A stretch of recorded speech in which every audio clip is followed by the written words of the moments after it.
back. This one's gonna be not super long, but I feel like I say that about every video. That's alright. We're back. Another one. This one's a bit of a suggested video, suggested topic actually. Talk about all the moving around, and particularly, me moving to Tamworth.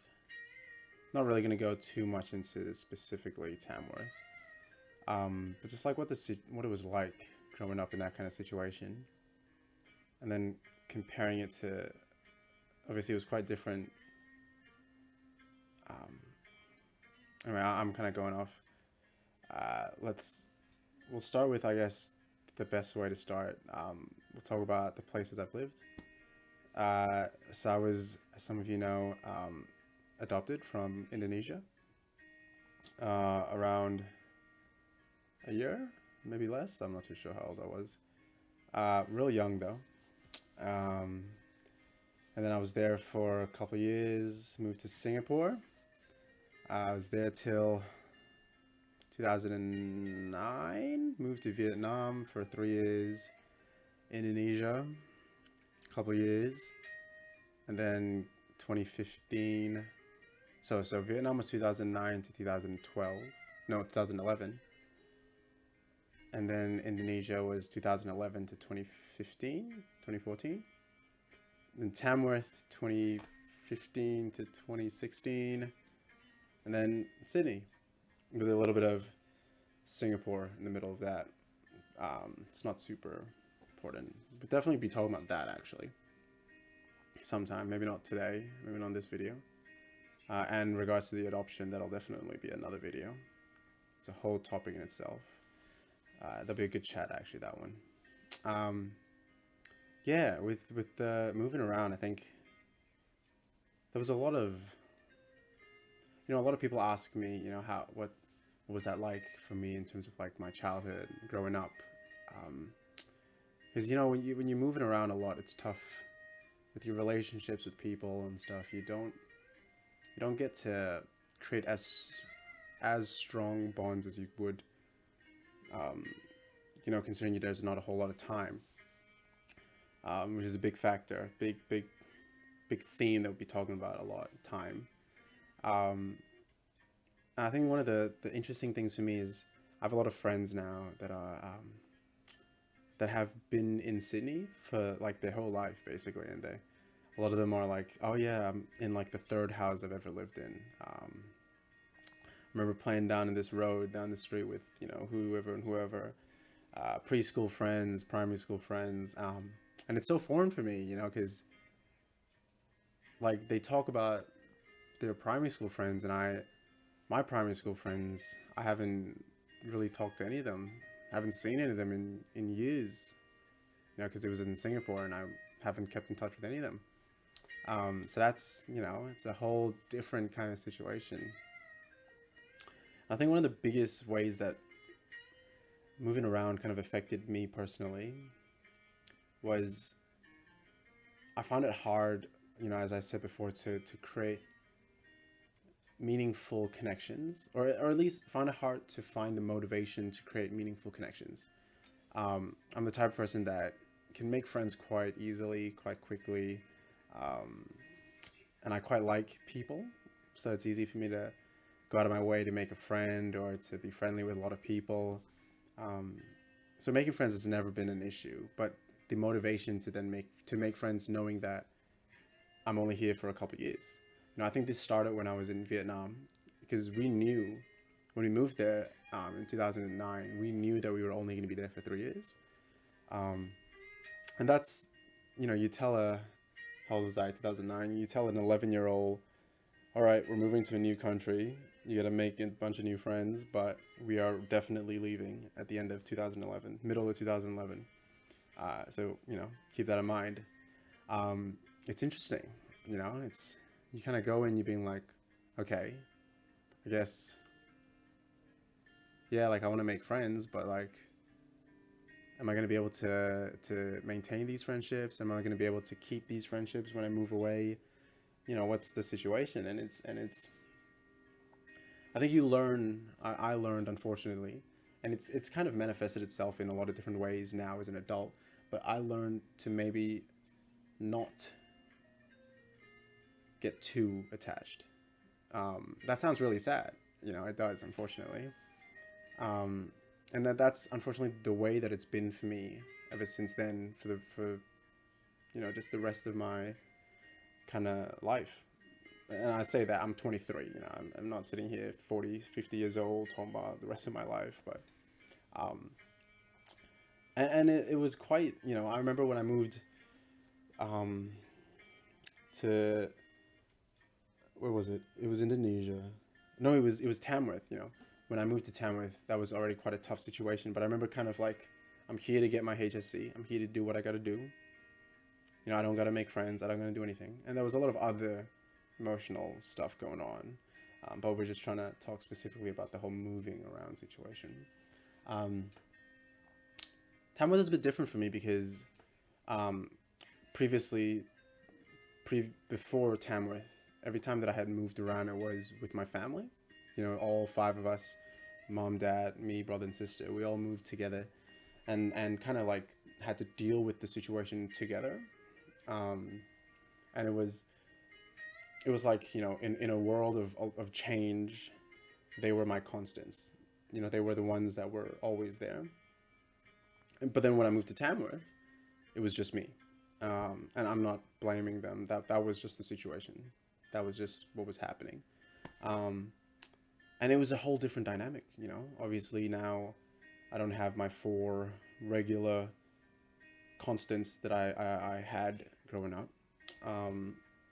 And it was difficult. It made it hard for me.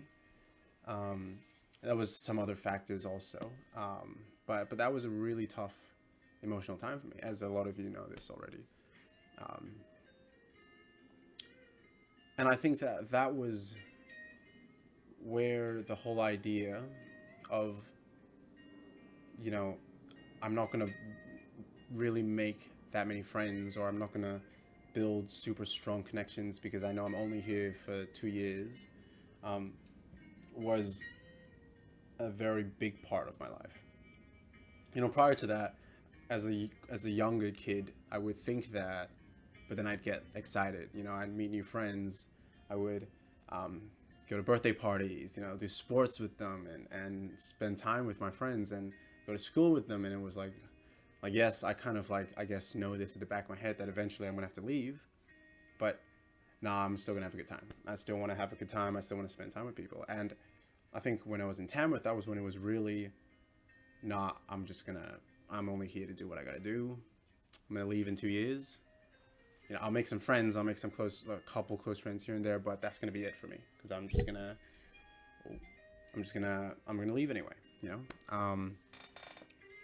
And that wasn't easy. That for someone that's quite an extrovert, that wasn't easy for me to fully put into practice the idea that there's no real point in creating real strong relationships if you're gonna just leave anyway.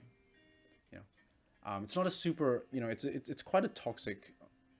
I don't know if toxic is the right word, but it's a quite an unhealthy way to look at relationships. Just in general, obviously, situationally, you can kind of understand why I looked at it in that way, but it doesn't really, it doesn't make it okay.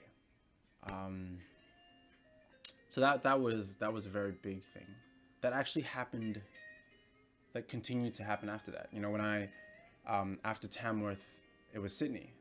So the story there was that my parents moved from Indonesia to Sydney and asked me, knowing that I wasn't dealing particularly well in Tamworth, asked me, hey, do you want to come move down to Sydney with us rather than staying up there? You can still continue doing the same curriculum, just be in a different school.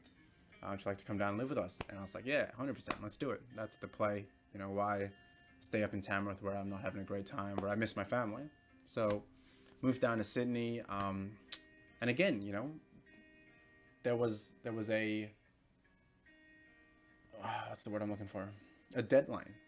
Again, I was only going to be in Carlingford High till the end of year 12. So I moved at the start of like April in 2016, and I was graduating at the end of the year, or even like October. So there's another 4 or 5 month deadline. And again, I was like, I'm not gonna bother. I'm not gonna really bother making friends. I still play basketball, so I guess I made friends that way. But shout out Tom Cheeseman, exactly what I'm talking about. There was just not a whole lot of like, I'm gonna bother, right? Um, and it's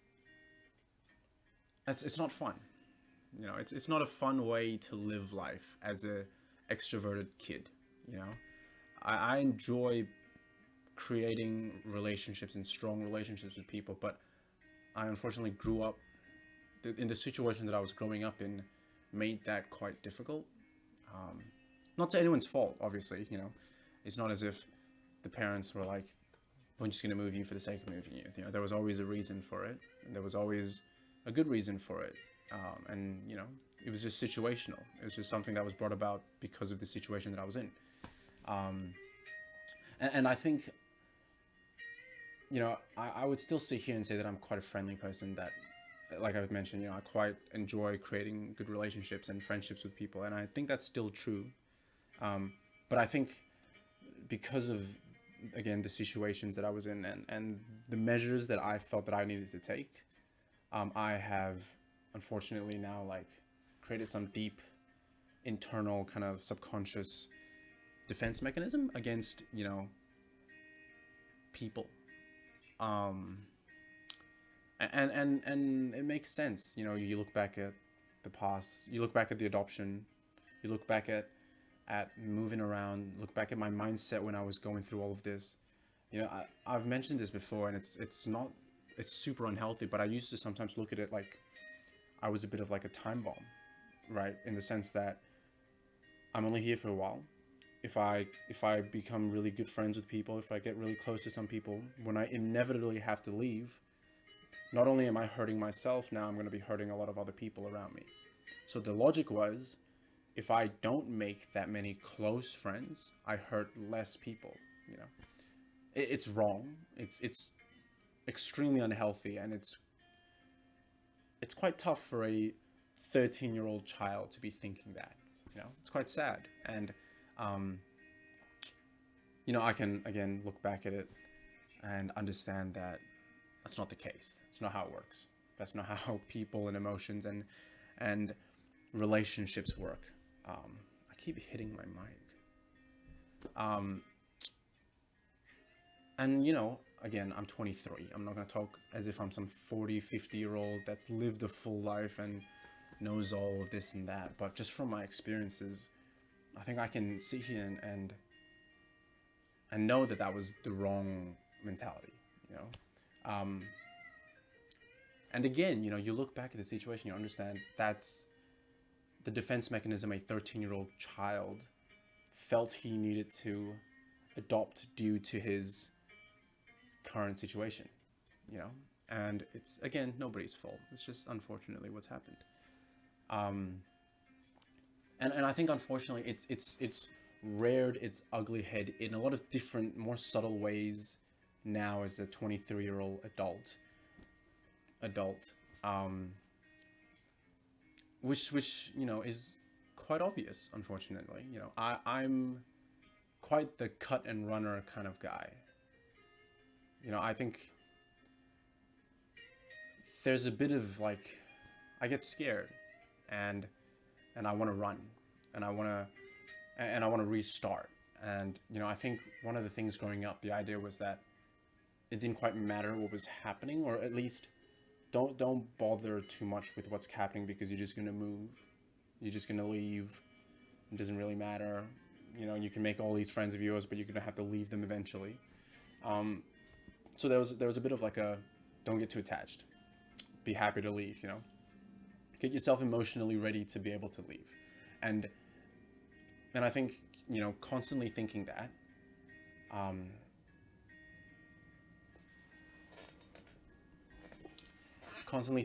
has me almost like has it programmed in the back of my head that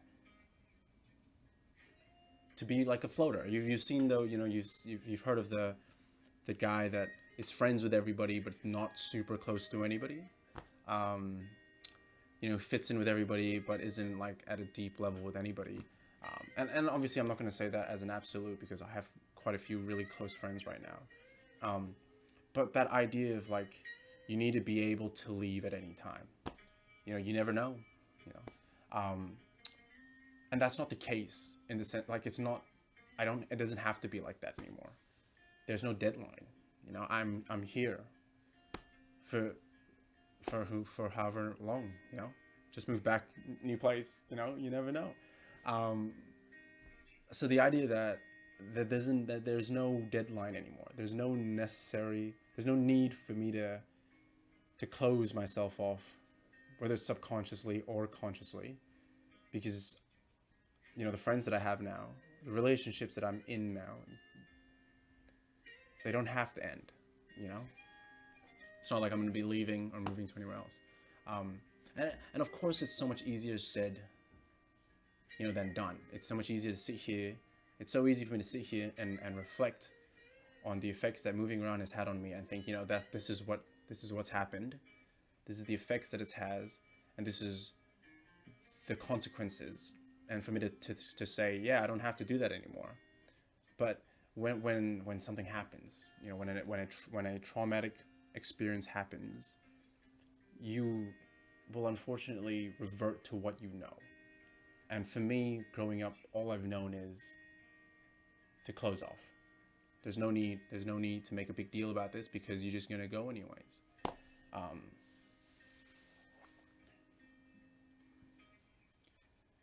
But I think I've had a lot of chats with a lot of my close mates about this.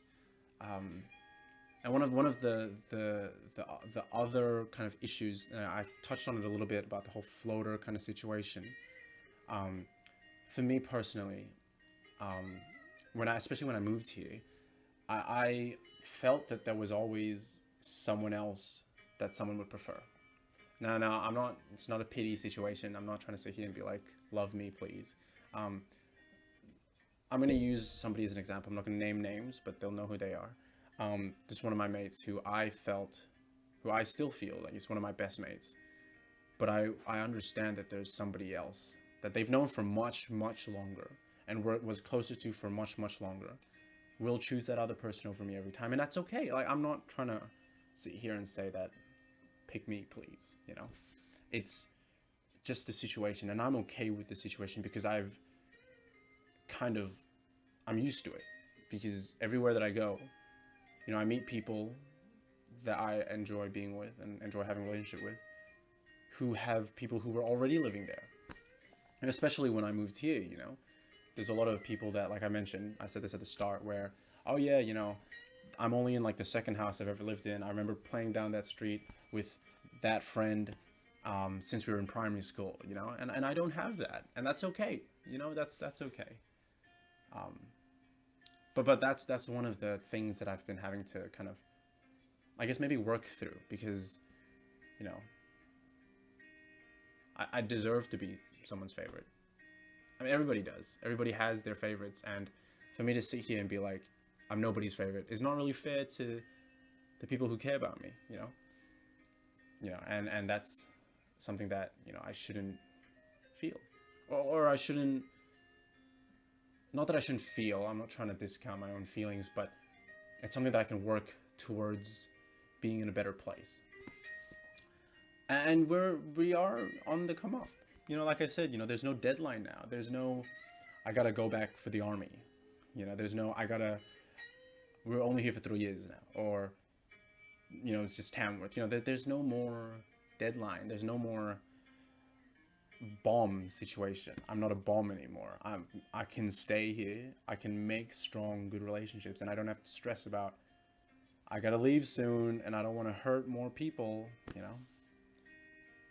And again, it's so easy in theory. It's so easy to talk about. It's so easy to reflect. But I want to obviously shout out to all the great people around me, family and friends that have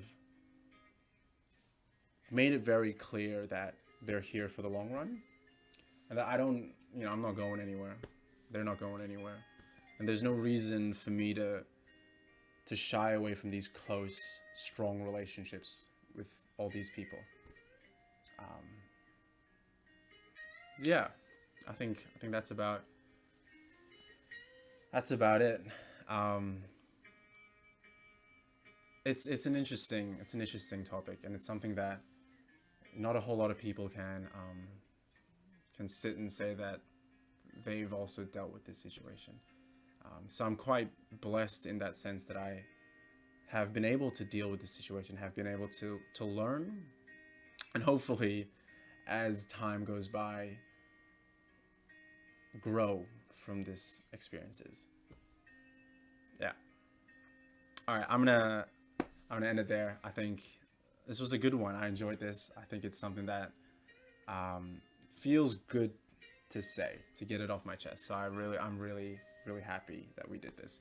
I'm gonna end it there. Again, thanks for watching.